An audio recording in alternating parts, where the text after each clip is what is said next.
آلہ واصحابہ اجمعین۔ دینی بھائیوں، اسلامی ماں اور بہنوں، اللہ آپ سب کو خوش رکھے، سلامت رکھے، اپنی حفظ و امان میں رکھے، صحت و عافیت سے نوازے۔ آج ہمارے درمیان ہماری خوش نصیبی ہے کہ فضیلت الشیخ مقبول احمد سلفی حفظہ اللہ موجود ہیں۔ گزشتہ جمعہ بھی آپ کا تعارف ہو چکا ہے، جو نئے ساتھی ہیں ان کے لیے عرض ہے۔ آپ کا نام مقبول احمد ہے اور والد کا نام عبد الخالق، اور آپ ماشاءاللہ شادی شدہ ہیں، آپ کے فیملی ممبر 6 ہیں۔ آپ جو زبانیں جانتے ہیں وہ اردو، ہندی، عربی، انگریزی اور نیپالی، چونکہ آپ 4-5 سال تک نیپال میں بھی رہے۔ آپ کی متوسطہ، ثانویہ اور عالمیت کا کورس آپ نے بنارس سے کیا، پھر ایم اے آپ نے وفاق المدارس الحکومیہ پٹنہ سے ایم اے کیا، پھر منشی فاضل یا منشی کامل کا امتحان جو ہے الہ آباد سے آپ نے دیا، اور اردو میں بھی آپ نے بی اے کیا ہے، اور انگلش میں کمپیوٹر کا آپ نے تقریباً ڈپلومہ کورس کیا ہے انٹرنیٹ اور کمپیوٹر میں، اور اس کے علاوہ آپ نے طائف کے دعوت سینٹر میں کافی عرصہ اکیلے وہاں سنبھالتے تھے، اور آپ کی 1 درجن کے قریب کتابیں بھی ماشاءاللہ آپ کی تالیفات ہیں۔ اب میں بغیر تاخیر کے فضیلت الشیخ حفظہ اللہ سے دعوت سخن دیتا ہوں۔ فلیتفضل فضیلتہ مشکورا و ماجورا، جزاہ اللہ عنا کل خیر۔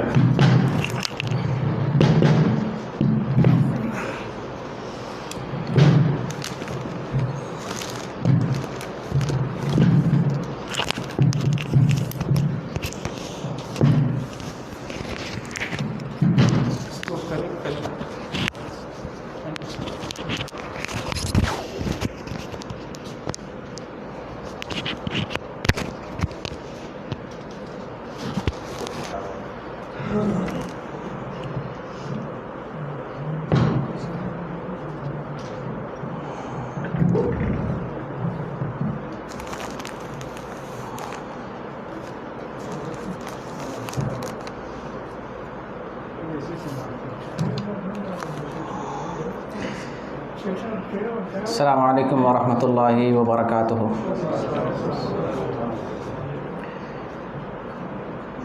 الحمد للہ رب العالمین، والصلاة والسلام علی سید الانبیاء والمرسلین ومن تبعهم بإحسان الی یوم الدین، اما بعد۔ اعوذ باللہ من الشیطان الرجیم، بسم اللہ الرحمن الرحیم۔ ومن اراد الآخرة وسعى لها سعيها وهو مؤمن فأولئك كان سعيهم مشكورا۔ ہر قسم کی تعریف اور بڑائی اللہ رب العالمین کے لیے ہے، جو ہم سب کا خالق اور مالک ہے۔ اسی نے پیدا فرمایا ہے، وہی روزی دیتا ہے، وہی بیماری دیتا ہے، وہی شفا دینے والا ہے، وہی مشکلوں کو حل کرنے والا ہے، وہی داتا ہے، مشکل کشا ہے۔ سارے تصرفات اسی کے اختیار میں ہے، اسی کے حکم سے زمین و آسمان میں تبدیلی ہوتی ہے، اسی کی بادشاہت ہے اور اسی کی حکمرانی ہے۔ درود و سلام کا نزول ہو اللہ رب العالمین کی طرف سے مبعوث کیے گئے تمام انبیاء اور رسولوں پر، بالخصوص ہم سب کے پیارے اور آخری نبی رسول محمد صلی اللہ علیہ وسلم پر۔ عزیز دوستو اور اسلامی بھائیوں، اللہ رب العالمین نے ہمیں ایک بہترین پیارا سا دین عطا فرمایا ہے، بہترین تعلیمات کا مجموعہ ہے۔ اس تعلیم کے اندر دنیا کے اندر بھلائی ہے، آخرت کے اندر بھلائی ہے۔ وہی تعلیم عمل میں لانے سے کامیابی حاصل ہوتی ہے، وہ کامیابی جو زندگی کی اصل کامیابی ہے۔ اللہ رب العالمین کا لاکھ لاکھ شکر اور احسان ہے کہ اس نے ہمیں بہت سارے لوگوں میں سے چن کر ایمان والا بنایا ہے۔ اللہ کا یہ خاص کرم ہے، جبکہ یہ کرم اللہ تعالیٰ بہت سے لوگوں کو عنایت نہیں فرمایا ہے۔ دنیا میں بڑے پیسے والے لوگ ہیں، بنگلے والے لوگ ہیں، جاہ و حشم والے لوگ ہیں، منصب والے لوگ ہیں، مراتب والے لوگ ہیں، آسمانوں میں سفر کرتے ہیں، خلاؤں میں سفر کرتے ہیں، جدید ٹیکنالوجی ان کے پاس ہے، دنیا کی ساری طاقت اور قوت اس کے پاس ہے، لیکن بہت سے ایسے لوگ ہیں جو ایمان سے محروم ہیں۔ ہم غریب ہیں، مسکین ہیں، اور ہماری زندگی کے اندر بہت ساری آسانیاں نہیں ہیں، لیکن اللہ نے ہمیں ایمان والوں میں سے بنایا ہے۔ اس بات پر اللہ کا لاکھ لاکھ شکریہ اور کرم ہے۔ ایمان والوں کا یہ ایمان ہے کہ یہ دنیا فانی ہے، یہ زندگی عارضی ہے، ختم ہونے والی ہے، اور جو آنے والی زندگی ہے، آخرت کی زندگی ہے، وہ زندگی ہمیشگی والی ہے۔ دراصل اس زندگی کی ہمیں تیاری کرنی ہے۔ ہم ایمان والے صرف اس پر ایمان رکھتے ہیں کہ یہ دنیا فانی ہے اور اس کے بعد جو زندگی آنے والی ہے وہ ہمیشگی والی زندگی ہے۔ کافر لوگ اس کا انکار کرتے ہیں، لیکن ہم جس دین پر عمل کرنے والے ہیں، جو کلمہ پڑھتے ہیں، اس کلمے کے اندر، اس کلمے کا تقاضا ہے، اس دین کے اندر یہ لکھا ہوا ہے کہ یہ دنیا فانی ہے۔ اس بات پر ہم ایمان رکھتے ہیں۔ اس بات پر بھی ایمان رکھتے ہیں کہ مر کر اللہ کے سامنے حاضر ہونا ہے، حساب و کتاب دینا ہے، قیامت آنے والی ہے، آخرت میں ہمیں جانا ہے، اللہ اس دنیا کے بارے میں ہم سے پوچھ کرے گا، سوال کرے گا، حساب و کتاب لے گا۔ اس دنیا کا نام آخرت ہے۔ اس پر صرف مومن ایمان لاتے ہیں، مسلمان ایمان لاتے ہیں۔ کافر لوگ اس کا ایمان نہیں رکھتے، اس پر ایمان نہیں رکھتے، وہ اس کا انکار کرتے ہیں۔ یہی وجہ ہے کہ ہماری اور اس کی زندگی میں بڑا فرق ہے، بہت فاصلہ ہے۔ ہماری ساری تگود و توجہ آخرت کے لیے ہوتی ہے، کافروں کی ساری تگود و ساری توجہ دنیا پر مرکوز ہوتی ہے۔ بڑا فرق ہے مسلمان اور کافروں کی زندگی میں۔ مسلمان تجارت بھی کرتا ہے تو اس میں دین دیکھتا ہے، دنیا کا بھی معاملہ ہوتا ہے تو اس میں دین دیکھتا ہے، جبکہ کافر ہر معاملے میں دنیا تلاش کرتا ہے، ہر معاملے میں دنیا کے معاملات کو ڈھونڈتا ہے، دنیا کی آسانی کو ڈھونڈتا ہے۔ تو ہم ایمان والے ہیں، ہم اس پر ایمان رکھتے ہیں کہ یہ دنیا فانی ہے، اور آنے والی جو دنیا ہے جسے آخرت کہتے ہیں وہ ہمیشگی والی دنیا ہے، وہ ہمیشگی والی دنیا ہے۔ اس دنیا کی ہمیں تیاری کرنی ہے۔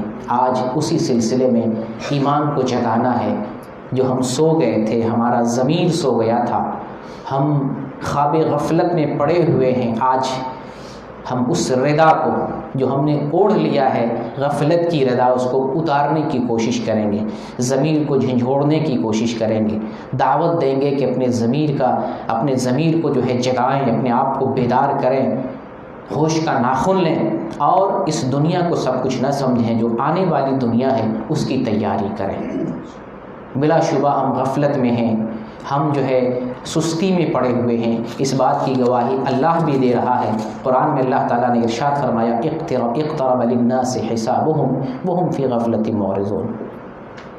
اللہ سے ملاقات کا، حساب و کتاب کا دن قریب ہے۔ اقترب للناس حسابهم، لوگوں کے حساب و کتاب کا دن قریب ہو گیا ہے۔ وهم فی غفلۃ معرضون، اور لوگ ہیں کہ غفلت میں پڑے ہوئے ہیں، سستی میں پڑے ہوئے ہیں، لوگوں نے آخرت کو بھلا دیا ہے، لوگوں کی نظروں کے سامنے حساب و کتاب نہیں ہے، آخرت کا منظر نہیں ہے، آخرت کی فکر نہیں ہے، آخرت کی یاد نہیں ہے۔ یہ اللہ گواہی دے رہا ہے، یہ لوگوں کی بات ہو رہی ہے، جنرل لوگوں کی، عام لوگوں کی، پورے دنیا کے لوگوں کی، انسانیت کی بات ہو رہی ہے۔ اقترب للناس، لوگوں کے لیے قریب ہو گیا، حسابهم، اس کا حساب، آخرت کا معاملہ، آخرت کا حساب و کتاب، قیامت کا معاملہ لوگوں کے ساتھ قریب ہے، اور لوگ ہیں کہ غفلت میں پڑے ہوئے ہیں۔ تو ہم صرف لوگوں میں سے نہیں ہیں، ہم تو ایمان والوں میں سے ہیں۔ اللہ نے لوگوں کے بارے میں جنرل ایک خبر دی ہے، لوگ غفلت میں پڑے ہوئے ہیں، ایمان والوں کو غفلت میں نہیں ہونا۔ ایمان والوں کو کہاں آنا ہے؟ آئیے میں قرآن کی ایک آیت ہے جو سورہ اسراء کی آیت نمبر 19 سے اللہ رب العالمین سورہ اسراء میں ارشاد فرماتا ہے وَمَنْ أَرَادَ الْآخِرَةَ وَسَعَى لَهَا سَعْيَهَا۔ اس آیت کو بار بار پڑھیں، سمجھنے کی کوشش کریں، اور اس آیت کی تفسیر بن جائیں، تصویر بن جائے. آیت کیا کہتی ہے اس کا آپ نمونہ، جیتا جاگتا نمونہ بن جائیں. اللہ رب العالمین ارشاد فرماتا ہے ومن اراد الآخرہ، جو آخرت کا ارادہ کرتا ہے. ارادہ کسے کہتے ہیں؟ فکر کو، سوچ کو، جو ہم سوچتے ہیں، جو ہماری سوچ اور توجہ ہوتی ہے. ومن اراد الآخرہ، جو آخرت کا ارادہ کرتا ہے، آخرت کی سوچتا ہے، آخرت کے بارے میں سوچتا ہے، آخرت کی فکر کرتا ہے. وسعی لہا سعیہا، اور آخرت کے لیے تیاری کرتا ہے. وسعی لہا، آخرت کے لیے تیاری کرتا ہے. سعیہا، ایسی تیاری جو تیاری ہونی چاہیے، بہترین تیاری، تیاری جیسی تیاری جیسے ہم دنیا کے لیے تیاری کرتے ہیں. ایگزام سے پہلے ایگزام کی فل تیاری کرتے ہیں. جو کورس ہوتا ہے مکمل کورس پڑھ کے جاتے ہیں. ایک اسٹوڈنٹ سارا کورس پڑھتا ہے، ایسا نہیں کہیں کہیں دیکھ لیتا چلو کسی طریقے سے ٹامک ٹوئیاں مار لیں گے. نہیں، جو کورس ہے، جو جس سبجیکٹ کا ہمیں ایگزام دینا ہے، پورا دہرایا جاتا ہے، حتیٰ کہ پچھلے کوشچنس بھی دیکھے جاتے ہیں. یعنی تیاری سے بھی بڑھ کے تیاری کی جاتی ہے. اور ایگزام اگر زیادہ ٹف ہو، زیادہ مشکل ہو، بڑے لیول کا ایگزام ہو، IAS ہو، IPS کا ہو، سول انجینئرنگ کا ہو، بڑے عہدے اور بڑے پوسٹ کا ہو، اس کی تیاری تو ہم سونا بھول جاتے ہیں، اس کی تیاری میں کھانا بھول جاتے ہیں، اس کی تیاری میں گھر آنگن بھول جاتے ہیں، بیوی بچوں کو بھول جاتے ہیں، پوری دنیا کو بھلا دیتے ہیں، صرف ذہن میں تیاری تیاری تیاری. کیا آخرت کے امتحان کے لیے ایسی تیاری کوئی کر رہا ہے؟ اس آیت کو ہمیں بار بار پڑھنا ہے، غور کرنا ہے. اور یہ آیت جو کہہ رہی ہے، جو دعوت دے رہی ہے، جو سمجھا رہی ہے، جو بتا رہی ہے، وہ تفسیر بن جائے، وہ تصویر ہو بہو اس کا اسٹوچو اور اس کا نمونہ ہم بن جائیں. اللہ فرماتا ہے ومن اراد الآخرہ، جو آخرت کی فکر کرتا ہے، جو آخرت کا ارادہ کرتا ہے، وسعی لہا سعیہا، اور آخرت کی ایسی تیاری کرتا ہے جو تیاری ہونی چاہیے. وہو مؤمن، اس حال میں کہ وہ ایمان والا بھی ہے. میں نے بتایا نا، کافروں کی سوچ توجہ صرف دنیا ہے، آخرت کی سوچ اور توجہ کس کی ہے؟ ایمان والوں کی ہے. یہ صرف ایمان کا تقاضا ہے کہ ہم اگلی دنیا کے لیے سوچتے ہیں. یہاں جو کچھ کر رہے ہیں، ایک دانہ بھی حاصل کرتے ہیں، ایک قطرہ پانی کا حاصل کرتے ہیں، جتنی بھی تگودو ہوتی ہے، ہر چیز میں ہم غور و فکر کرتے ہیں سنت رسول کیا ہے، ہمارا دین کیا کہتا ہے، اس معاملے میں ہماری دین کی رہنمائی کیا ہے، اس معاملے میں ہم قرآن میں کیا پاتے ہیں، اس معاملے میں حدیث کی روشنی میں ہمیں کیا کرنا چاہیے. ہر معاملے میں، دینی معاملہ ہو، دنیاوی معاملہ ہو، ہم ہر پوائنٹ سے، ہر اعتبار سے دیکھتے اس میں ہمارا اسلام کیا کہتا ہے.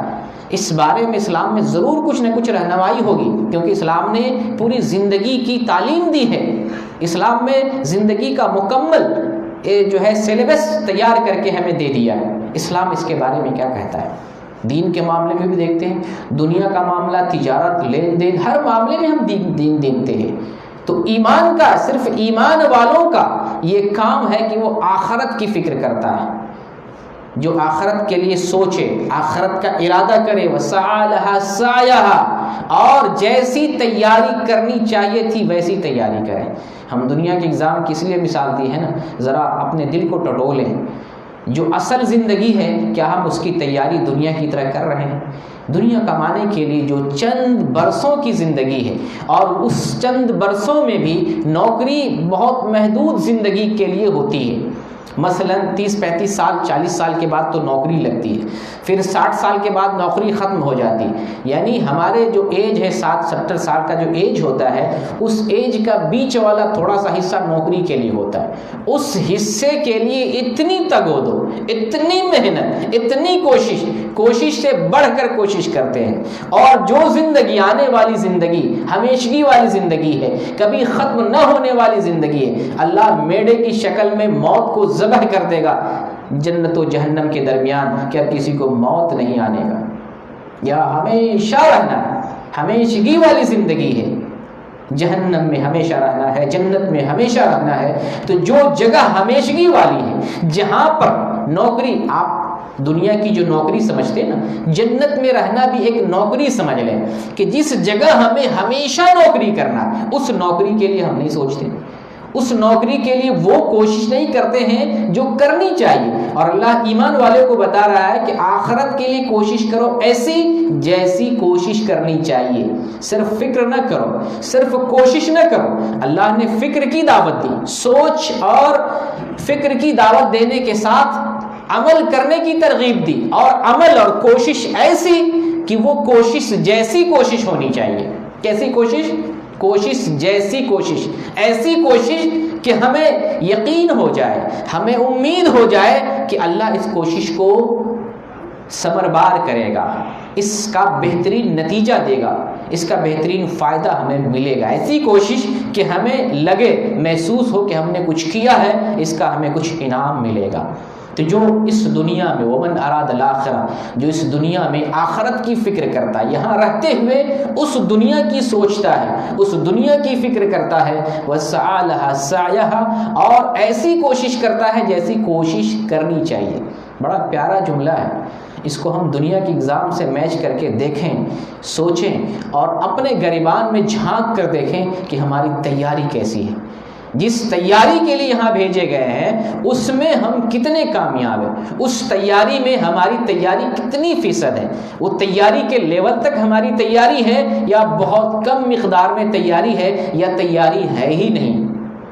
اس کا تجزیہ کرنا ہے, اس کا انالیسس کرنا ہے اور غور و فکر کرنا ہے کہ اللہ تعالیٰ نے ایمان والوں کو جو بتایا ہے اس ایمان کا تقاضا ہمارے اندر موجود ہے یا نہیں ہے. تو جو آخرت کی فکر کرتا ہے اور اس کی تیاری ایسی کرتا ہے جیسی تیاری کرنی چاہیے, وَهُوَ مُؤْمِنٌ, اس حال میں کہ وہ ایمان والا ہے. تو یہ بھی دھیان میں رہے, آخرت کی تیاری صرف مومن کرتا ہے, جو مومن نہیں رکھتا وہ آخرت کی تیاری نہیں کرتا. یہاں سے ایک پوائنٹ ہم یہ بھی نکال سکتے ہیں کہ جو آخرت کی تیاری نہیں کر رہا ہے وہ شاید ایمان والا نہیں ہوگا.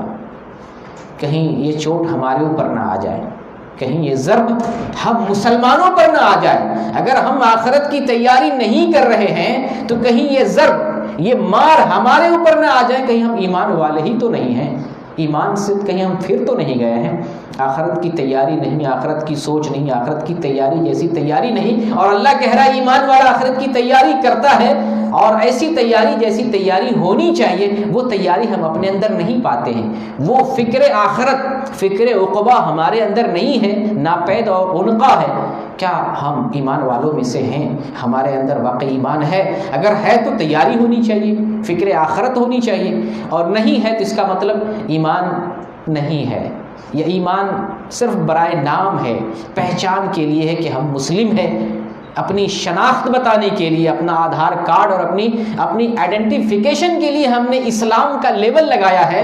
اسلام اصل کردار کا نام ہے, وہ کردار نہیں ہے ہمارے اندر. اس آیت کی روشنی میں ہمیں اپنا تجزیہ بھی کرنا ہے, اپنے دامن میں, گریبان میں جھانک کر دیکھنا ہے. وَسَعَى لَهَا سَعْيَهَا وَهُوَ مُؤْمِنٌ, آخرت کی ایسی تیاری کرتا ہے جیسی تیاری کرنی چاہیے اس حال میں کہ وہ ایمان والا ہے. فَأُولَٰئِكَ كَانَ سَعْيُهُمْ مَشْكُورًا. الحمدللہ اللہ اس کے بعد بدلہ دیتا ہے, اللہ اس کے بعد انعام بتا رہا ہے کہ جو آخرت کی فکر کرتا ہے, پہلے سوچ فکر ہونی چاہیے, پھر کوشش کر رہا ہے. ایک طرف سوچ ہے, فکر ہے آخرت کی, پھر اس کے لیے عمل کر رہا ہے, کوشش کر رہا ہے.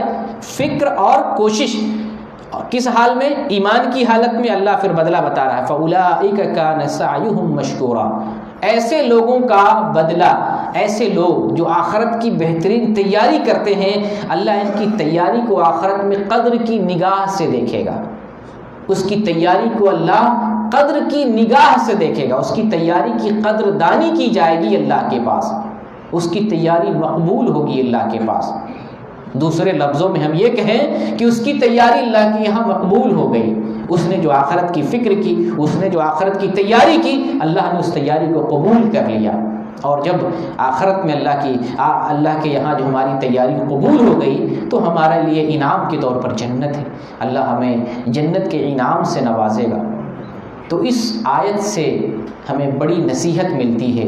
ایمان کو یہ آیت جھنجھوڑتی ہے اور یہ آیت ہمیں دعوت دیتی ہے کہ ہم غور کریں اس آیت پر. اس آیت کی روشنی میں اپنی زندگی کا تجزیہ کریں, اپنی زندگی کا مطالعہ کریں, اپنی زندگی کے بارے میں غور کریں کہ ہم جو اب تک کر لیے, کر چکے, کہ ہماری جو زندگی گزر چکی، ہمارا جو ماضی ہے وہ کس پس منظر میں، کس پیرائے میں گزرا ہے، کس طرح کے ایام گزرے ہیں، ان ایام پہ غور کر کے اپنے حال کو اور اپنے مستقبل کو بہتر بنانا ہے، اس آیت کی عملی تفسیر بنا دینا ہے۔ یہ آیت جو کہہ رہی ہے کہ ایمان والا جو ہوتا ہے آخرت کی فکر کرتا ہے، آخرت کے لیے ایسی تیاری کرتا ہے جو تیاری ہونی چاہیے، یہ ایمان کا تقاضا ہے اور ایمان والے کا مشغلہ اور یہ عمل ہے، دنیا کا عمل ہے۔ ایمان والے جو دنیا میں رہتے ہیں ان کا کام ہی یہ ہے کہ آخرت کی فکر کرے اور تیاری کرتا رہے، پھر اللہ تعالیٰ بدلے میں اس کو جنت دے گا، اس کی قدر کو، اس کی جو ہے محنتوں کو اور اس کی تیاری کو اللہ قبول فرما لے گا۔ تو یہ ہمارا ہی ایمان ہے، ہم مومن ہیں، اس لیے ہمارا ہی ایمان ہے کہ یہ دنیا فانی ہے اور اس کے بعد جو اگلی دنیا آنے والی ہے آخرت، وہ ہمیشگی والی دنیا ہے۔ یہاں کی ساری تگودو، یہاں کا سارا عمل آخرت کے لیے ہے۔ یہاں جو کچھ ہم کریں گے، جیسا کریں گے، ویسے ہی آخرت میں ہمیں نتیجہ ملے گا اور ویسے ہی ہمیں پھل ملے گا۔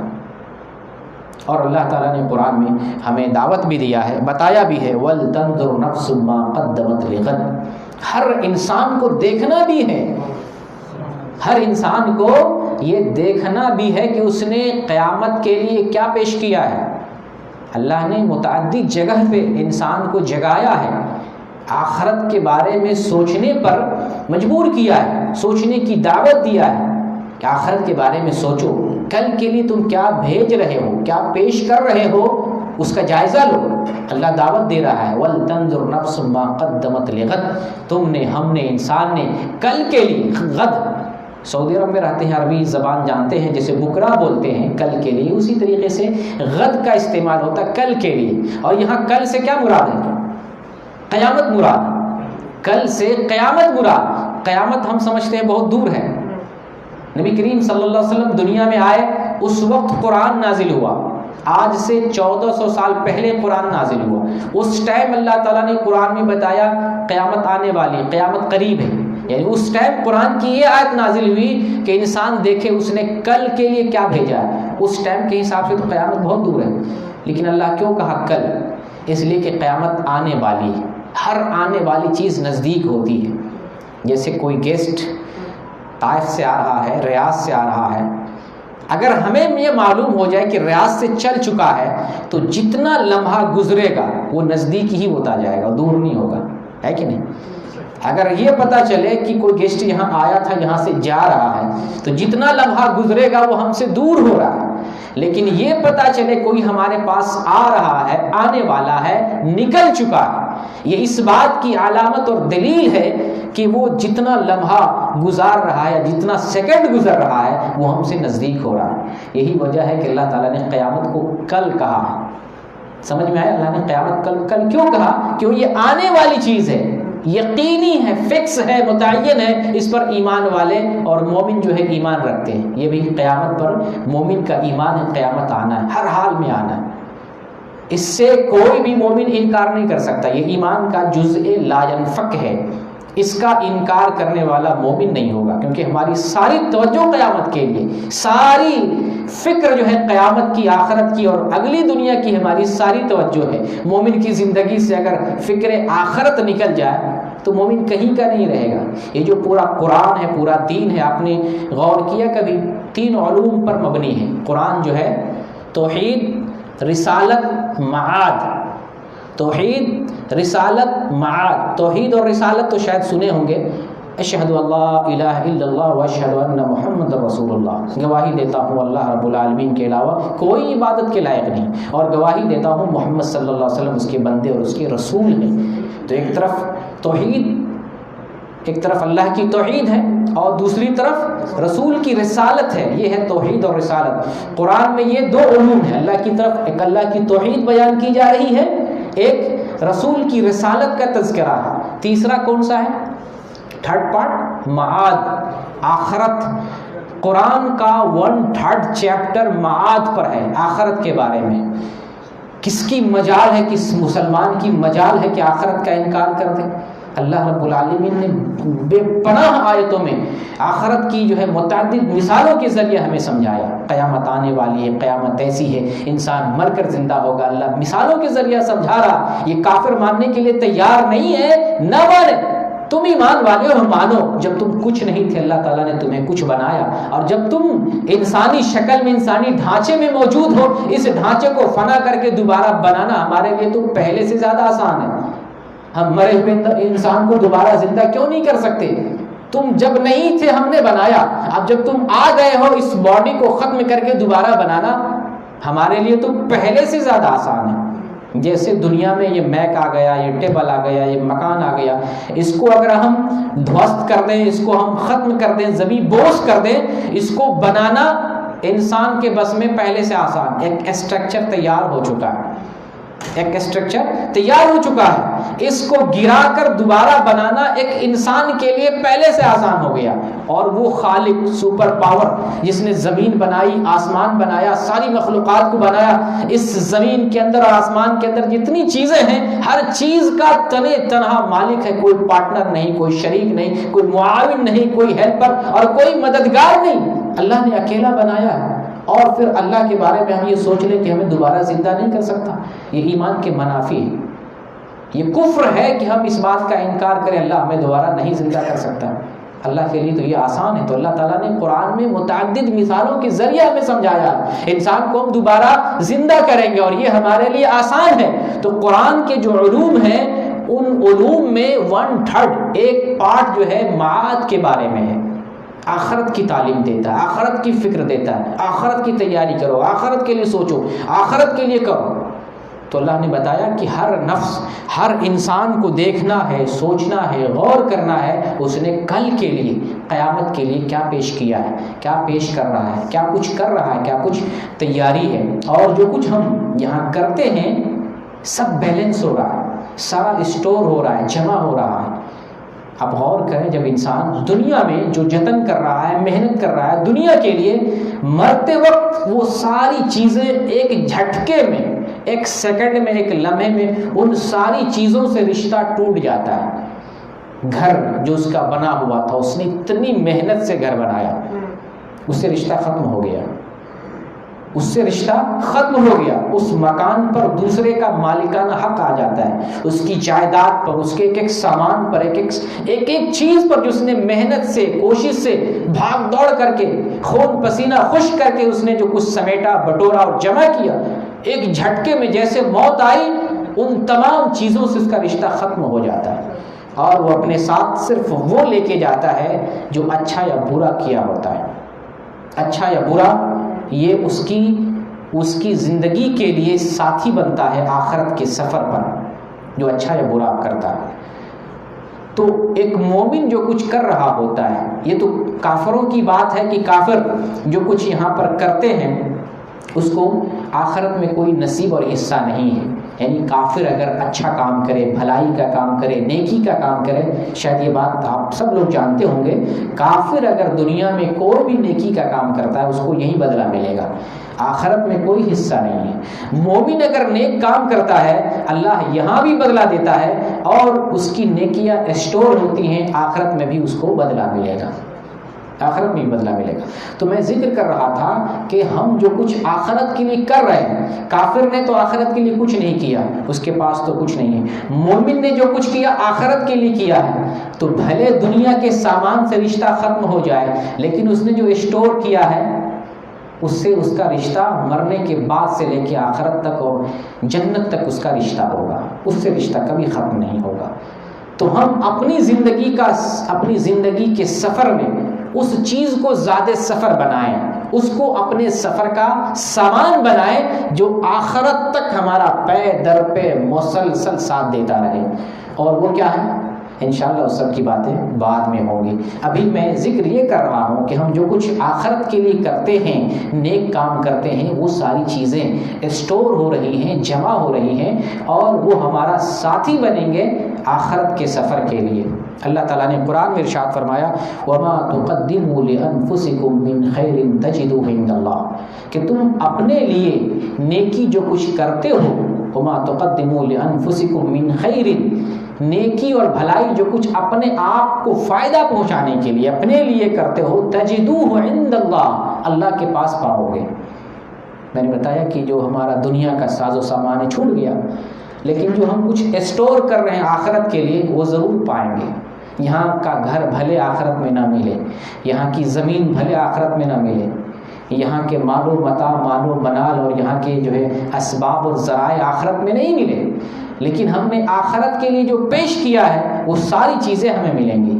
ہمیں نماز ملے گی، زکوٰۃ ملے گی، حج ملے گا، روزہ ملے گا، خیر کا کام ملے گا، یہ حاضری دے رہے ہیں اس مجلس میں یہ حاضری ملے گی، یہاں جو دین سیکھ رہے ہیں وہ ملے گا، اس دین پر عمل کر رہے ہیں وہ ملے گا، اس کے بدلے آپ جو کچھ نیک کا کام کر رہے ہیں وہ ملے گا، آپ جو کچھ دوسروں کو رہنمائی کر رہے ہیں، یہ ساری چیزیں اسٹور ہو رہی ہیں۔ تجدوہ عند اللہ، اللہ کے پاس یہ ساری چیزیں ملیں گی۔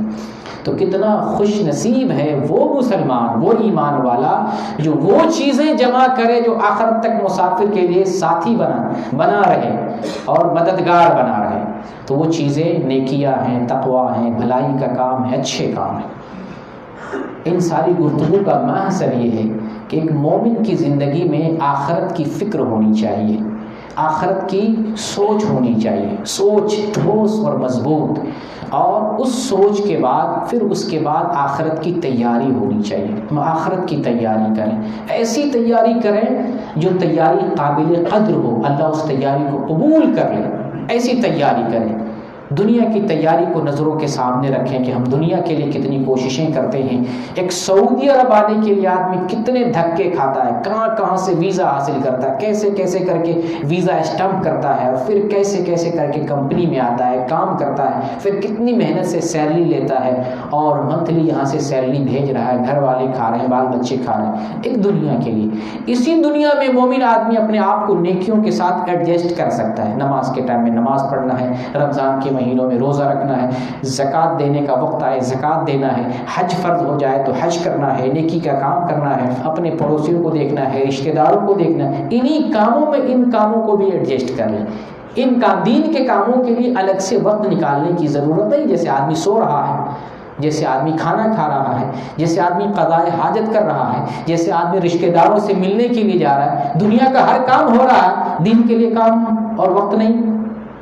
اس کے لیے بھی وقت نکلے گا، فکر ہونی چاہیے، شوق ہونا چاہیے، توجہ ہونی چاہیے، اور اس طرف ہمارا دھیان ہونا چاہیے۔ سارا کچھ ہوگا، دین کا بھی کام ہوگا، دنیا کا بھی کام ہوگا، جیسے دنیا کا کام ہوتا ہے دین کا بھی کام ہوگا۔ بس فکر ہونی چاہیے، سوچ ہونی چاہیے، توجہ ہونی چاہیے اور دلچسپی ہونی چاہیے۔ تو ان ساری چیزوں کا خلاصہ یہ کہ مومن کی زندگی کا ہدف، اس دنیا کی زندگی کا ہدف آخرت کی فکر اور اس کی تیاری۔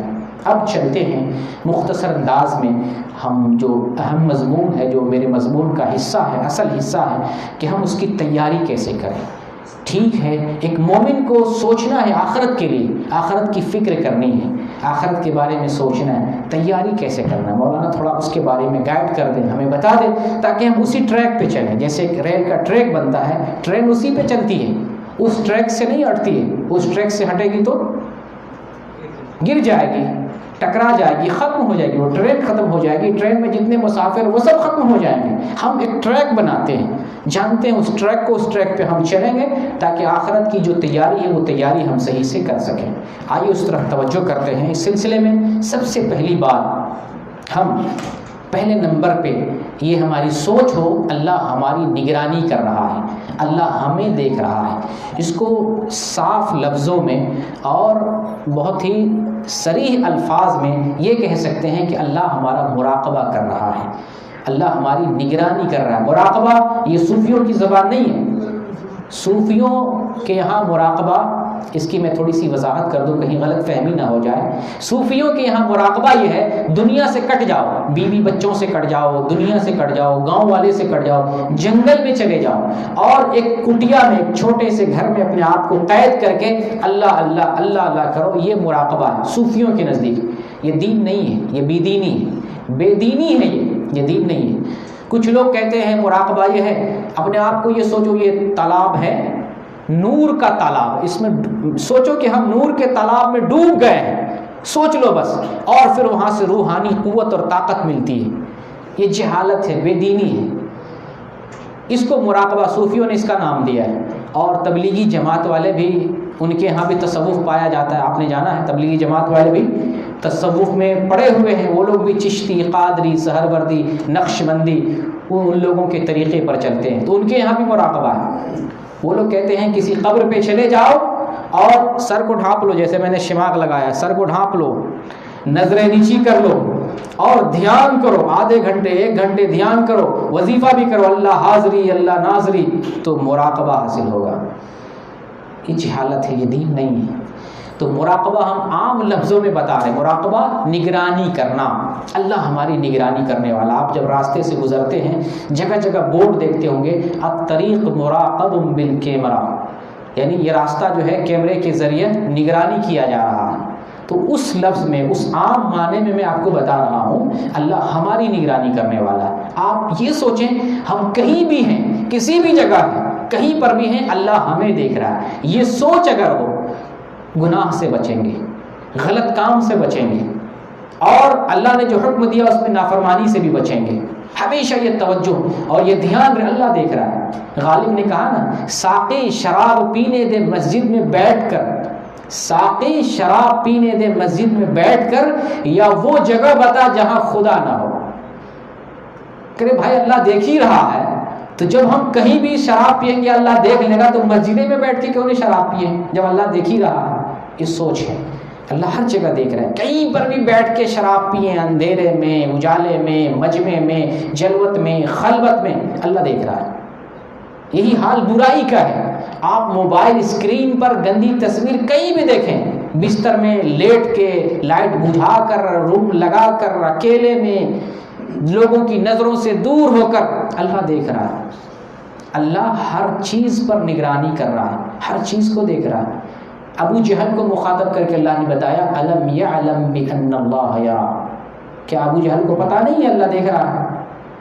اللہ نے ابو جہل کے لیے کیا علم یعلم، کیا وہ نہیں جانتا بان اللہ یرا، اللہ اس کو دیکھ رہا ابو جہل کو۔ ابو جہل نبی صلی اللہ علیہ وسلم کی تکذیب کرتا، جھٹلاتا، تکلیف پہنچاتا، اللہ نے کہا اسے پتہ نہیں اللہ دیکھ رہا، اللہ اس کی حرکتوں سے واقف ہے، اس کے کرتوت سے واقف ہے، جب مواخذہ کرے گا تو اسے پتہ چل جائے گا۔ بعض حدیثوں میں آیا ہے کہ ابو جہل جو ہے، جب ایک مرتبہ نبی کریم صلی اللہ علیہ وسلم حرم میں نماز پڑھ رہے تھے، ابو جہل نے ڈانٹا، اے محمد میں نے نماز پڑھنے سے منع کیا تھا، تم پھر بھی نماز پڑھنے پہ مصر ہو۔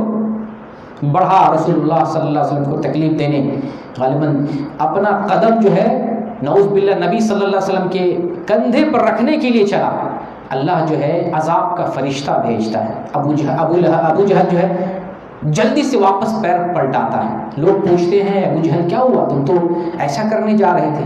کہا پتہ نہیں جو ہے میں دیکھ رہا ہوں میرے اور محمد کے درمیان آگ کی خندق ہے اور پر ہے۔ حدیث میں یہاں تک آیا، نبی صلی اللہ علیہ وسلم فرمایا اگر یہ میرے پاس بڑھتے، اپنے لاؤ لشکر کو بلاتے، تو فرشتے ان کی بوٹیاں نوچ لیتے۔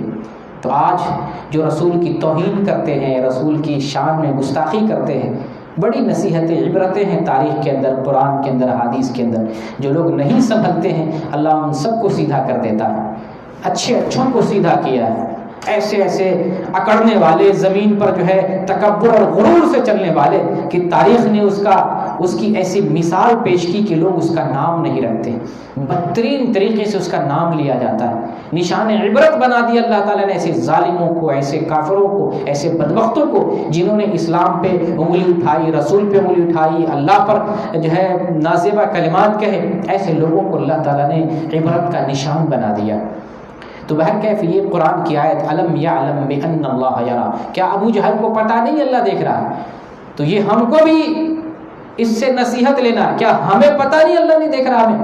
ہمیں بھی پتہ ہونا چاہیے اللہ ہمیں دیکھ رہا ہے، ہر چیز سے باخبر ہے، ہر چیز سے، آواز کو سن رہا ہے، بغیر آواز کے سن رہا ہے، جو ہم شرگوشیاں کرتے ہیں اللہ اسے سن رہا ہے، جو ہم دل میں سوچتے ہیں، دل کا کھٹکا ہے، دل میں سوچ ہے، اللہ اس سب سے بھی واقف ہے۔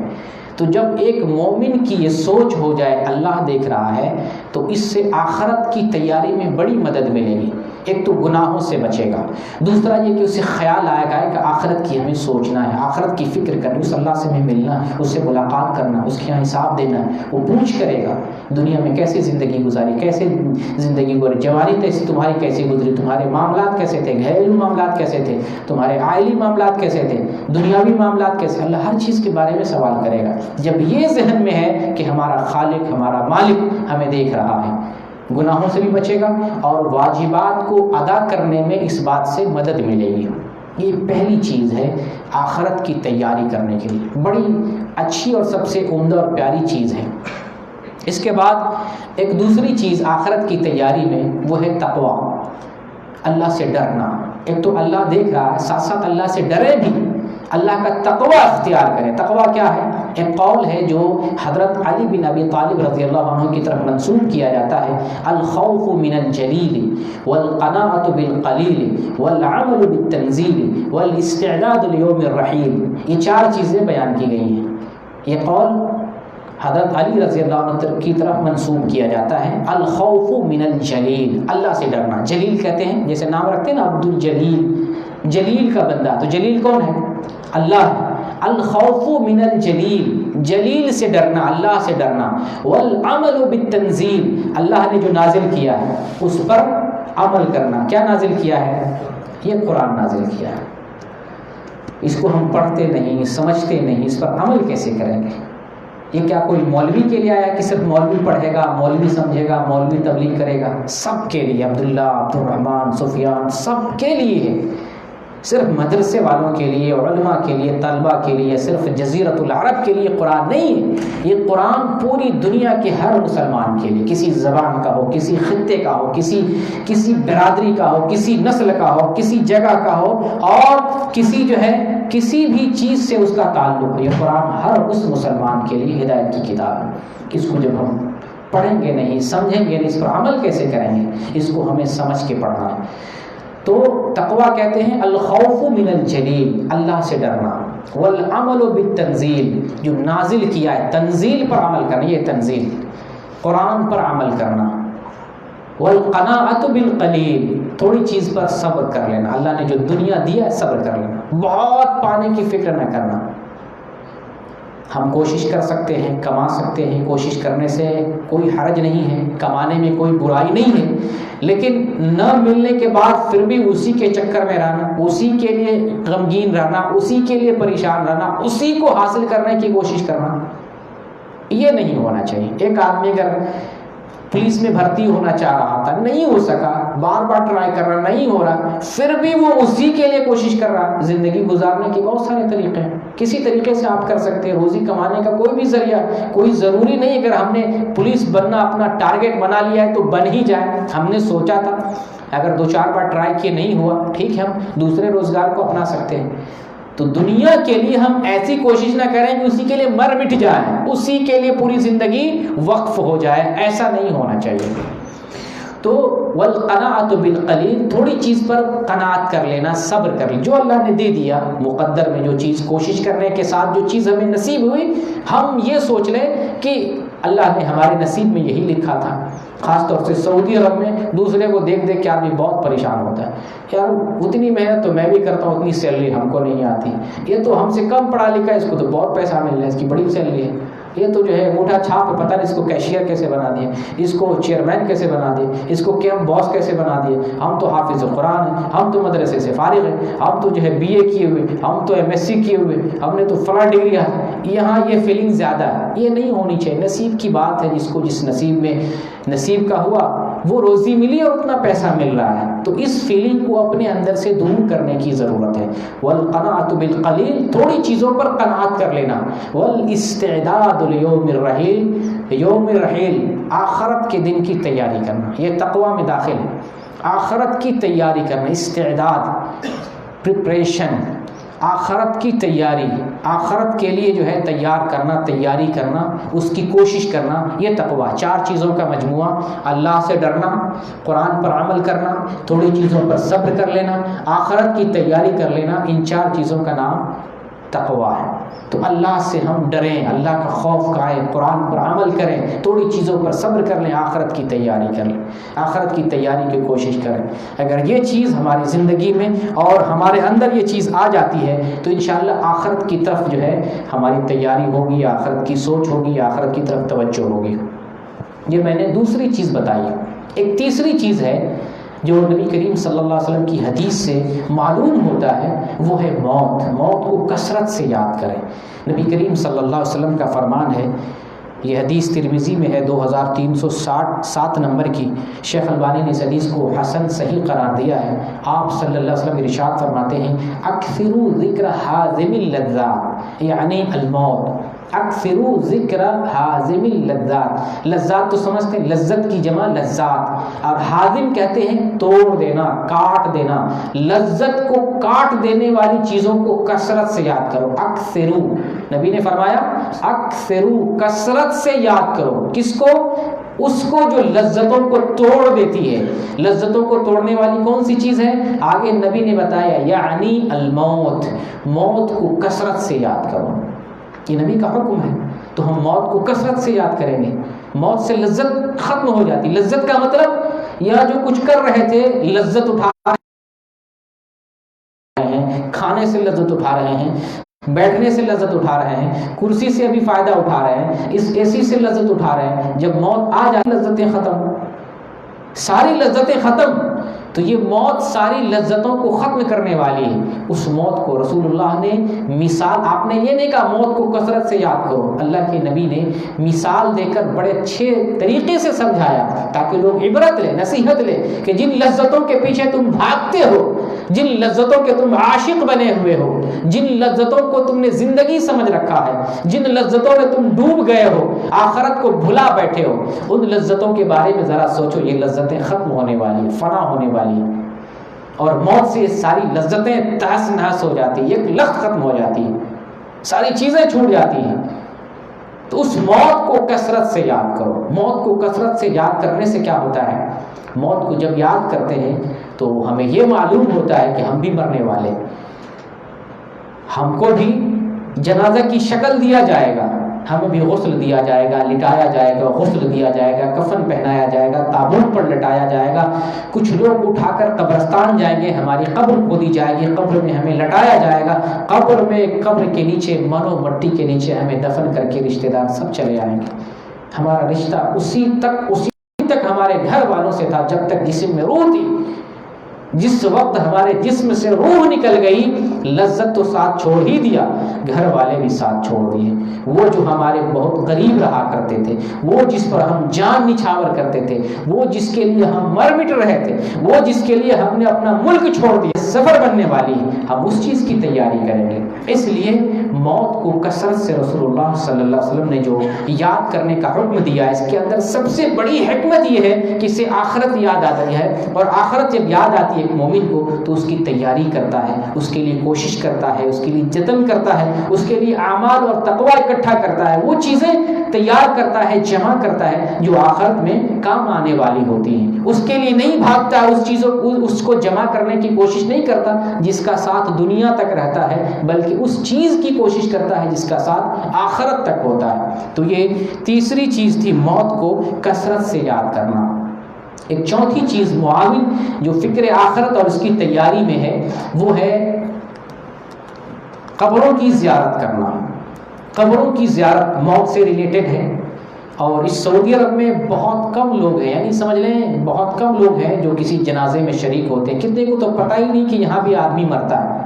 کمپنی میں کوئی مر جائے تو پتہ چلتا ہے ہماری کمپنی میں کوئی مر گیا، ورنہ سالوں سال کتنے لوگوں کو پتہ نہیں چلتا ہے۔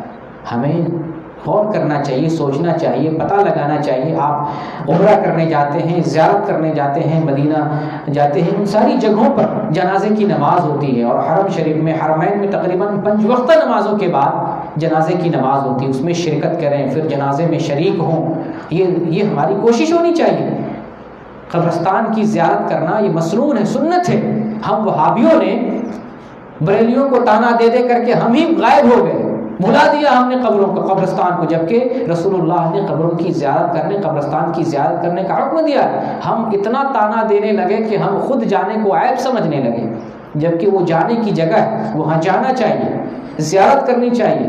اپنے رشتہ داروں تک کی زیارت نہیں کرتے ہم، قبرستان کی زیارت کیا کریں؟ والد مر گئے، والدہ مر گئی، بھائی مر گیا، چچا مر گیا، رشتہ دار مر گئے، ہم ان کی قبروں کی زیارت کے لیے نہیں جاتے ہیں۔ قبرستان کی زیارت تو چھوڑیں، رسول کریم صلی اللہ علیہ وسلم ارشاد فرماتے ہیں كنت نهيتكم عن زیارت القبور الا فزوروها فانها ترق القلب وتدمع العين وتذكر الاخره ولا تقولوا هجرا۔ یہ مسند احمد کی حدیث ہے 13487 نمبر کی۔ شیخ البانی نے اس حدیث کو صحیح قرار دیا ہے۔ نبی صلی اللہ علیہ وسلم فرماتے ہیں کہ پہلے میں نے قبروں کی زیارت سے تمہیں منع کیا تھا، سنو اب قبروں کی زیارت کرو، اب تمہیں اس بات کی اجازت ہے، کیونکہ قبروں کی زیارت سے دل نرم ہوتے ہیں۔ کیا ہوتے ہیں؟ کیوں کرنا چاہیے قبروں کی زیارت؟ دل نرم ہوتے ہیں۔ آج ہم تو دور ہو گئے، لیکن جو بریلوی قبروں کی زیارت کرتے ہیں ان کا دل تو پتہ نہیں غبارہ بنتا ہے۔ وہاں میلے لگاتے ہیں، ٹھیلے لگاتے ہیں، مذاق کرتے ہیں، لڑکیاں ناچتی ہیں، کھیل تماشا ہوتا ہے۔ وہاں قبروں کی زیارت سے نصیحت نہیں، وہاں قبروں پر اور قبرستان میں تماشا دکھایا جاتا ہے، کھیل تماشا ہوتا ہے، عرس لگتا ہے، قوالی ہوتی ہے، باقاعدہ ڈانس اب ہونے لگا، وہاں ہنسی مذاق ہوتا ہے۔ تو یہ قبروں سے یہ کام لیا جا رہا ہے۔ لیکن ہم اہل سنت، اصلی اہل سنت ہم ہیں، ہم اصلی سنی ہیں، ہم سنی اصلی۔ ان لوگوں نے جھوٹ موٹ کا جو ہے اپنا نام سنی رکھ لیا، اصل میں ہم اہل سنت ہیں، اصلی اہل سنت ہم ہیں۔ ہم قبروں کی زیارت کریں اور کرنا چاہیے۔ کیوں؟ رسول اللہ نے فائدہ بتایا، فإنها ترق القلب، اس سے دلوں کو نرمی حاصل ہوتی ہے، وتدمع العین، اور قبروں کی زیارت سے آنکھوں سے آنسو جاری ہوتے ہیں، قبروں کی زیارت سے آنکھوں سے آنسو جاری ہوتے ہیں، وہ تذکر الآخرہ، اور قبروں کی زیارت سے کیا یاد آتی ہے؟ آخرت یاد آتی ہے۔ اس حدیث کا قبروں کی زیارت سے آخرت کی تیاری میں مدد ملتی ہے۔ قبروں کی زیارت کریں گے، قبرستان کی زیارت کریں گے، آخرت یاد آتی ہے، ہمیں فکر ملتی ہے، ہمیں سوچ ملتی ہے، اس جگہ پہ ہمیں بھی آنا ہے۔ جو آج قبر کسی اور کے لیے کھدی ہے، یہ قبر ہمارے لیے بھی کھدنی ہے۔ اس جگہ پہ ہمیں بھی لیٹنا، اس جگہ ہمیں بھی لٹایا جائے گا، سلایا جائے گا، ہمیں بھی یہاں دفن کیا جائے گا۔ لوگ ہم سے جدا ہو جائیں گے، ہمارے ساتھ دنیا کا کوئی سامان نہیں ہوگا، ہمارے ساتھ صرف ہمارا عمل ہوگا، چاہے اچھا ہو یا برا ہو، ہمارے ساتھ ہمارا عمل ہوگا۔ عثمان رضی اللہ تعالیٰ عنہ کے ایک غلام تھے، ہانی رحمۃ اللہ علیہ، ہانی بربری رحمۃ اللہ علیہ۔ یہ آزاد کردہ غلام تھے، عربی میں اس کو مولا کہا جاتا ہے، آزاد کردہ غلام کو مولا کہا جاتا ہے۔ یہ آزاد کردہ غلام تھے۔ وہ بیان کرتے ہیں حضرت عثمان رضی اللہ عنہ جب کبھی قبر پر جاتے زار و قطار روتے، اتنا روتے داڑھی تر ہو جاتی۔ لوگ پوچھتے آپ کیوں اتنا روتے ہیں؟ جنت و جہنم کے ذکر پہ آپ اتنا نہیں روتے ہیں، قبرستان اور قبر پہ جب آتے ہیں تو آپ اس قدر روتے ہیں، داڑھی تر ہو جاتی ہے، کیا وجہ ہے؟ تو وہ فرماتے ہیں کہ رسول اللہ صلی اللہ علیہ وسلم نے ارشاد فرمایا، وہ فرمان مجھے یاد آ جاتا ہے کہ قبر آخرت کی پہلی منزل ہے۔ جو آدمی جس کا معاملہ یہاں آسان ہو جاتا ہے، بعد کا بھی معاملہ آسان ہو جاتا ہے، جس کا معاملہ یہاں مشکل ہو جاتا ہے، بعد کا بھی معاملہ مشکل ہو جاتا ہے۔ یہی فرمان سوچ کر، سن کر، یاد کر کے میں رونے لگتا ہوں۔ اور یہاں تک بتاتے ہیں کہ رسول اللہ نے یہاں تک بتایا، قبر کی منزل سے زیادہ خطرناک، ہولناک، وحشتناک اور جو ہے ہولناک منظر کوئی اور منظر نہیں دیکھا۔ تو جو سب سے ہولناک منظر ہے اس کو ہم یاد کریں، قبروں کی جب زیارت کریں گے یہ ساری چیزیں یاد آئیں گی۔ عثمان رضی اللہ عنہ جیسے روتے تھے، ہمیں بھی اسے رونا آئے گا، ہمیں بھی قبر کی وجہ سے آخرت یاد آئے گی۔ اس لیے میرے بھائیوں، قبروں کی زیارت کریں، جنازے میں شرکت کریں، اور قبروں کی بغیر جنازے کے علاوہ بھی ہم قبرستان کی زیارت کریں، تبھی آخرت یاد آئے۔ ان جگہوں کو دیکھیں گے، ان رشتہ داروں کو یاد کریں گے، کل تک ہمارے ساتھ تھے، چائے پیتے تھے، کھانا کھاتے تھے، بازار جاتے تھے، گفتگو کرتے تھے، کام کاج میں شریک تھے، لین دین کرتے تھے، ایک دوسرے سے ہنسی مذاق ہوتا تھا، بات چیت ہوتی تھی، بیٹھتے تھے، ایک جگہ سے ایک ساتھ سفر کیا کرتے تھے۔ دیکھو وہ مجھ سے جدا ہو گیا، وہ مجھ سے الگ ہو گیا، اس کی قبر وہاں ہے، اس کی قبر وہاں ہے، وہ وہاں لیٹا ہوا ہے، وہ وہاں تنہا ہے، وہ وہاں اکیلے ہے، وہ وہاں بغیر بیوی بچوں کے ہے، وہ وہاں اکیلے تنہائی میں۔ سارے منظر ہمارے سامنے آئیں گے۔ اس لیے میرے بھائی، قبروں کی زیارت کریں، قبرستان کی زیارت کریں، اس سے آخرت کی تیاری میں ہمیں مدد ملے گی۔ ایک اگلا آخرت کے جو ہولناک مناظر ہیں ان مناظر کو بھی ہمیں یاد کرنا، جیسے قبر کے مناظر ہیں، قبر میں عذاب ہے، قبر کی جو وحشتیں ہیں، قبر کی جو ہولناکی ہے، پھر قبر کے بعد دوبارہ زندہ ہونا ہے، دوبارہ زندہ ہونے کے بعد جیسے آگ جو ہے محشر میں جمع کرے گی، اور پھر محشر میں جس طریقے سے آدمی پریشان ہوگا، پسینے میں شرابور ہوگا اور حساب و کتاب تک پریشانی میں تڑپتا رہے گا، سورج جو ہمیں ہمارے قریب ہوگا اس کی تپش سے آدمی بہت پریشان ہوگا، پھر اس کے بعد حساب و کتاب ہوگا، حساب و کتاب کی پھر جنت و جہنم کا فیصلہ ہے، لوگ جہنم میں جائیں گے، جہنم کے جو مناظر ہے، جہنم کا جو عذاب ہے، جہنم کی جو تکلیف ہے، تو آخرت کے جتنے جو ہولناک مناظر ہیں ان سارے مناظر کو ہم کتابوں سے پڑھیں، علماء کی تقریروں سے سنیں اور ان کو اپنے ذہنوں میں رکھیں، تاکہ آخرت ہماری ذہن سے اوجھل نہ ہو، ہر وقت فکر آخرت، فکر آخرت، یاد آخرت، فکر عقبہ، یہی ہماری ذہن میں رہے، تاکہ ہم جب بھی کوئی کام کریں دھیان میں آئے آخرت میں جانا، جب بھی کچھ کریں یہ سوچ کے کریں کہ ہمیں اللہ کے حساب دینا ہے، ایک قدم بڑھائیں ذہن میں رہے اللہ سے ملاقات کرنی ہے، اللہ کے پاس ہمیں حساب و کتاب دینا ہے۔ آخرت کی تیاری میں سب سے بڑی رکاوٹ دنیا کی محبت ہوتی ہے، آدمی دنیا کی محبت میں گرفتار ہوتا ہے اور آخرت کی زندگی کو بھول بیٹھتا ہے، آخرت کی دنیا کو بھولا بیٹھتا ہے، جبکہ اللہ تعالیٰ ہمیں بتاتا ہے کہ آخرت کی زندگی ہمیشگی والی زندگی ہے، دنیا کو آخرت پہ ترجیح نہ دو۔ اللہ تعالیٰ کا فرمان ہے بل تؤثرون الحیات الدنیا والآخرۃ خیر وابقیٰ، تم دنیا کی زندگی کو ترجیح دیتے ہو جبکہ آخرت کی زندگی بہتر ہے۔ ہمیں اللہ جگا رہا ہے، دنیا کو ترجیح مت دو، آخرت کو ترجیح دو۔ یہ ایمان والوں کو بتا رہا ہے، اس سے کافروں کا کیا لینا دینا، اس سے کافروں کا کیا لینا دینا، یہ تو ہمارے مطلب کی چیز ہے، ہمارے فائدے کی چیز ہے۔ اللہ ہمیں بتا رہا ہے بل تؤثرون الحیات الدنیا، تم دنیا کی زندگی کو ترجیح دیتے ہو، دنیا میں مگن ہو، دنیا کے کام میں مگن ہو، دنیا کی چیزوں کے لیے پریشان ہو، اسی میں لگے ہو، اسی میں جتن کر رہے ہو، اسی کے لیے کوششیں کر رہے ہو، جبکہ دنیا کو تمہیں ترجیح نہیں دینا، تمہیں جو ترجیح دینا ہے آخرت کو دینا ہے،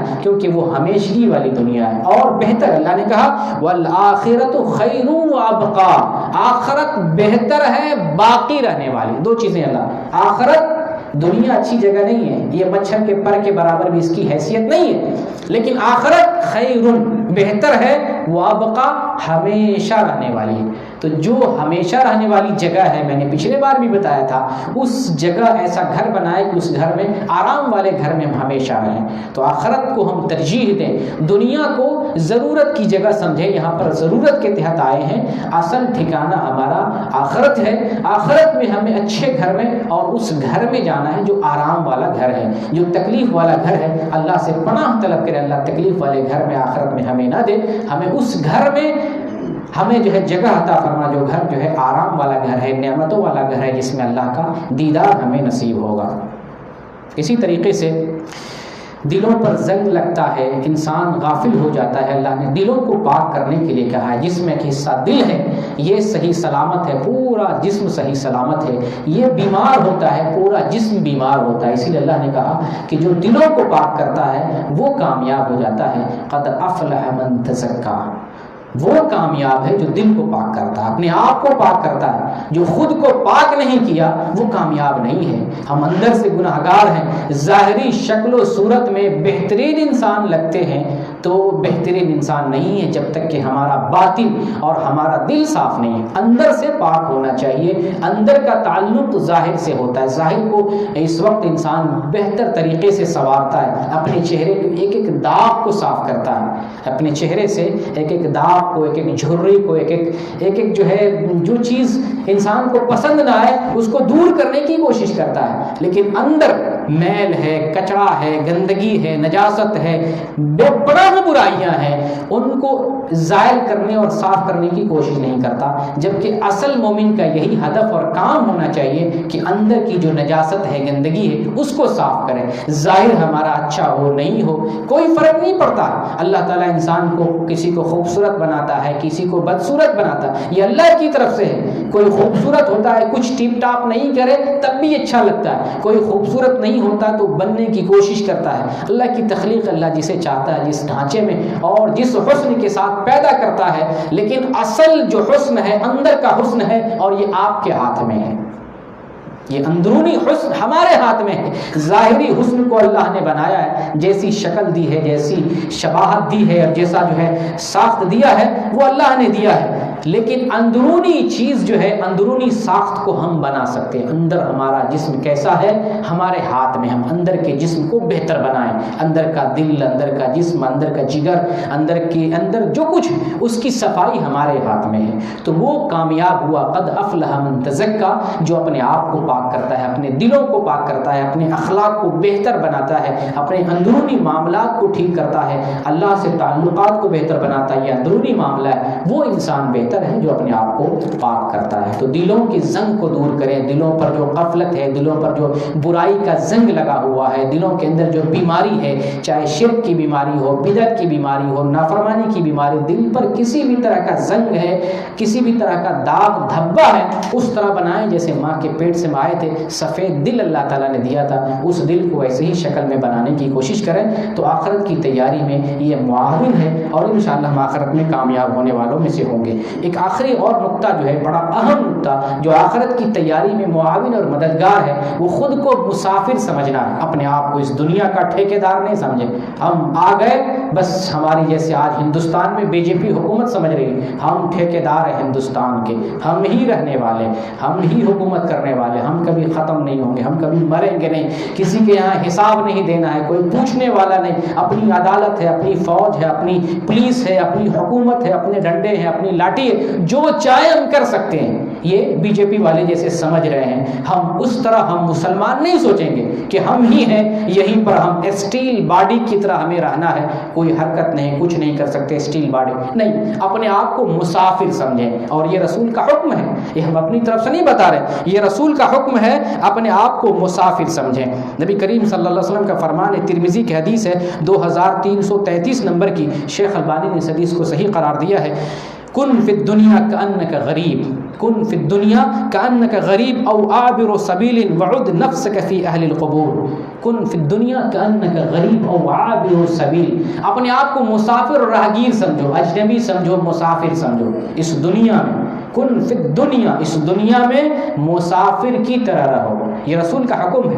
مسافر کی طرح رہنے کا مطلب ہم تیار رہیں ساز و سامان سے، آخرت کے جو سامان ہیں ان سامان کے ساتھ ہم تیار رہیں، دنیا کے سامان کے ساتھ نہیں، چھوڑنے والا ہم تیار رہیں. جیسے ایک دنیا کا مسافر ہمیشہ تیار رہتا ہے، جو مسافر ہوتا ہے، جیسے ہم مسافر کی حیثیت سے ابھی 100-150 کلومیٹر سے ہم آئے ہیں، جس ٹائم گاڑی آئے گی ہم بیٹھ کے نکل جائیں گے. جوتا پالش کرنا، کپڑے پریس کرنا، سامان تیار کرنا، کچھ لینا، کچھ دینا، مارکیٹ سے کچھ خریدنا، تیار ہم بیٹھے ہیں، جس ٹائم آئے گا بیٹھ کر نکل جائیں گے. یہ مسلمان کی حیثیت ہونی چاہیے. کس دم موت آ جائے، کس دم اس دنیا سے رخصت ہو جائیں، کوئی پتہ نہیں، تیار رہیں.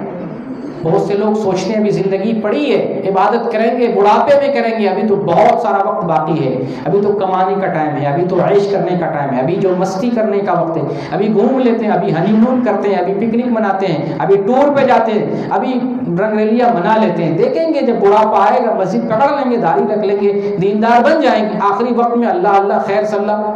تو یہ کچھ لوگوں کی یہ سوچ ہوتی ہے، جبکہ پتہ نہیں ماں کے پیٹ میں کتنا مر جاتا ہے. ماں کے پیٹ سے آتے آتے وہ دنیا میں دم توڑ دیتا ہے. کوئی بچپن میں دم توڑتا ہے، کوئی جوانی میں دم توڑتا ہے، کوئی جو ہے شادی کے ٹائم، کوئی شادی کے بعد، کوئی چلتے ہوئے، بیٹھے ہوئے، سوئے ہوئے، کسی وقت کسی کے پاس موت کا فرشتہ آ سکتا ہے. وہ کسی کو پتہ نہیں، اللہ کو معلوم ہے. اور اس کو مخفی رکھا اللہ تعالیٰ نے، اس لیے مخفی رکھا تھا کہ ہم مسافر کی طرح اسٹک رہے، تیار رہے. یہ نہیں کہ ہم کو پہلے سے پتا رہے 25 فروری کو 10 جنوری کو فلاں مرنے والا ہے، وہ اس سے پہلے تیار ہو جائے گا، پورا سینٹمنٹ نہا وہاں کی پورا قبر کھود کے پوری تیار ہو جائے گا. اللہ نے نہیں بتایا. کیوں نہیں بتایا؟ تیار رہے ہم، مسافر کے لیے تیار، ہمیشہ اس بات کے لیے تیار کہ ہمیں مرنا ہے، ہمیں جانا ہے، ہمیں اس دنیا کو چھوڑنا، ہمیں رخصت ہو جانا، اللہ کے پاس جانا ہے. تو نبی کا یہ فرمان کن فی الدنیا کأنک غریب. اس لیے اس وقت جو ہے مغربی دنیا میں لوگ بہت کم سامان رکھتے ہیں. ہم لوگ ابھی سامان گھر میں بہت جو ہے جمع کر کر کے رکھتے ہیں، گھر میں ہر سامان ہونا چاہیے، یہ ہونا چاہیے، وہ ہونا. ابھی مغربی تہذیب کے اندر ایک خیال پیدا ہوا ہے، سامان کم رکھو ٹینشن کم ہوگا. گھروں میں اپنے پاس اپنی زندگی میں بہت کم سامان رکھتے ہیں، جوتے 1-2، کپڑے 1-2، اٹیچی سامان معمولی، کوئی ٹینشن نہیں، کوئی جھنجھٹ نہیں. یہ خیال وہاں پیدا ہو رہا ہے، یہ خیال ہمیں ہونا چاہیے. اسلام نے دیا ہے چھوٹی کم چیزوں پہ قناعت کرو، والقناعۃ بالقلیل جو تقوی کی تعریف میں داخل ہے. کم چیزوں پہ، تھوڑی اور چند چیزوں پہ قناعت کرو، یہ آخرت کی تیاری میں معاون ہے. تو اپنے آپ کو مسافر سمجھیں کہ ہمیں تیار رہنا ہے. ہم اس دنیا میں مسافر کی حیثیت سے ہیں، جیسے مسافر کسی بھی وقت تیار ہے اور کسی بھی وقت جا سکتا ہے. گھنٹی بجی، گاڑی آئی، ٹرین آئی، وقت ہوا نکل لیتا ہے. اس کو الگ سے مزید ٹائم دے کر تیار ہونے کی ضرورت نہیں ہوتی ہے. وہ سراپا تیار ہوتا ہے، جیسے سواری آتی ہے بیٹھ کے وہ روانہ ہو جاتا ہے. اسی طریقے سے سمجھے ہم بھی آخرت کے مسافر ہیں، جیسے موت کی سواری آئے گی چل دیں گے، کوئی ٹینشن نہیں ہوگا. ہم اس بات کے غم میں نہیں رہیں گے ہم نے عمل نہیں کیا تھا، اس بات کا ٹینشن نہیں ہوگا ہم نے دین کا کام نہیں کیا تھا. ہم عمل کر کے تیار رہیں گے، اللہ سے ملاقات کرنی ہے. یہ نہیں کہ بڑھاپا آئے گا دیکھیں گے عمل کریں گے. تو آخرت کے لیے تیار رہنا اور اپنے آپ کو مسافر سمجھنے کا مطلب یہ ہے کہ عمل سے لائس رہے، عمل کرتے رہیں، برابر عمل کرتے رہیں، تاکہ موت کا فرشتہ آ جائے، موت کا وقت آ جائے، مرنا پڑ جائے تو آخرت میں ہم افسوس نہ کریں. جیسے کچھ لوگ کہیں گے ربنا فرجعنا نعمل صالحا، ربنا ابصرنا وسمعنا فرجعنا نعمل صالحا. اے اللہ ہم نے آخرت میں تو دیکھ لیا، جنت بھی ہے، جہنم بھی ہے، سانپ بھی ہے، بچھو بھی ہے، جانور بھی ہے، عذاب بھی ہے، پریشانی بھی. اللہ ہم نے سب دیکھ لیا، اب یقین ہو گیا، اب دوبارہ دنیا میں بھیج دینا، اب سے جا کے عمل کریں گے. تب تو کوئی چانس نہیں ملنے کا. ایک چانس اسی دنیا میں ملنا تھا، وہ چانس موت کے بعد ختم ہو جائے گا. تو یہی دنیا کو سمجھنا ہے دارالعمل ہے، یہاں عمل کرنا ہے. یہاں سے مرنے کے بعد جب جائیں گے لوگ تمنا کریں گے اللہ ایک چانس اور دے دے. اب دنیا میں جا کے صرف عمل کریں گے، صرف نماز پڑھیں گے، مصلی پکڑیں گے، مسجد پکڑیں گے، دنیا داری کو چھوڑ کے صرف دین کا کام کریں گے، کیونکہ ہم نے اب دیکھ لیا، اب ہم کو یقین ہو گیا ربنا ابصرنا وسمعنا فرجعنا نعمل صالحا. اب ہم جا کے نیک عمل کریں گے، لیکن وہ چانس نہیں ملنے والے، اسی دنیا میں کرنا. تو اس دنیا میں اپنے آپ کو مسافر کی طرح رہنا ہے، یہ سوچنا کہ ہمیں مر جانا ہے، کسی بھی وقت موت آ جانی ہے، اس لیے عمل کرتے رہنا ہے، برابر آخرت کی تیاری ہمیں کرتے رہنا ہے. آپ نے یہ بھی فرمایا وعد نفسک فی اہل القبور، اور اپنے آپ کو یہ سمجھو کہ ہم قبر والوں میں سے ہیں. قبر والوں میں سے مطلب وہ جو قبر والا ہے، کل چلا گیا، پرسوں چلا گیا، نرسوں چلا گیا، ہم بھی اس میں شامل ہونے والے، ہم بھی اس کی جگہ پہ ہونے والے. اس لیے ابھی سے اپنے آپ کو یہ سمجھو کہ ہم بھی قبر والوں میں سے ہیں. یہ نبی کا فرمان ہے. اس لیے اپنے آپ کو اس دنیا میں اگر ہم مسافر سمجھتے ہیں، اس حیثیت سے زندگی گزارتے ہیں، تو انشاءاللہ آخرت کی تیاری میں یہ بات ہمارے لیے مددگار ہوگی. ایک آخری پوائنٹ کہہ کر جو ہے میں آپ سے رخصت ہونا چاہتا ہوں. قرآن کو تدبر سے پڑھنا ہے آخرت کی تیاری کرنے میں، یہ ہمارے لیے بڑا مددگار ہوگا. قرآن میں جیسا کہ میں نے بتایا 3 علوم کا مجموعہ قرآن ہے، توحید ہے، رسالت ہے، معاد ہے، آخرت کی تعلیم. 1/3 آخرت کی تعلیم. جب آپ قرآن پڑھیں گے، ترجمے سے پڑھیں گے، غور کریں گے، سوچیں گے، سمجھیں گے، آخرت سے تعلق پیدا ہوگا، آخرت کی فکر پیدا ہوگی، آخرت کی تیاری کریں گے. قرآن ہی زندگی کے لیے، روح کے لیے اور ہمارے لیے جو ہے دستور ہے، روح کی غذا ہے یہ قرآن. قرآن کی تلاوت سے روح کو غذا ملتی ہے، زندگی ملتی ہے، حیات ملتی ہے، اور آخرت کا دار و مدار تو اسی پر ہے، نجات اسی قرآن کی بنیاد پر ملنے والی ہے. تو اس قرآن سے تعلق استوار کریں، اس قرآن کو سمجھ کر پڑھیں، ہمیشہ پڑھیں، تلاوت کریں، سمجھ کر پڑھیں. اکثر لوگ تلاوت کرتے ہیں، سمجھتے نہیں ہیں. ہر زبان میں ترجمہ ہے، تفسیر ہے. اس قرآن کو سمجھ کر ترجمے سے اور تفسیر کے ساتھ پڑھتے رہیں.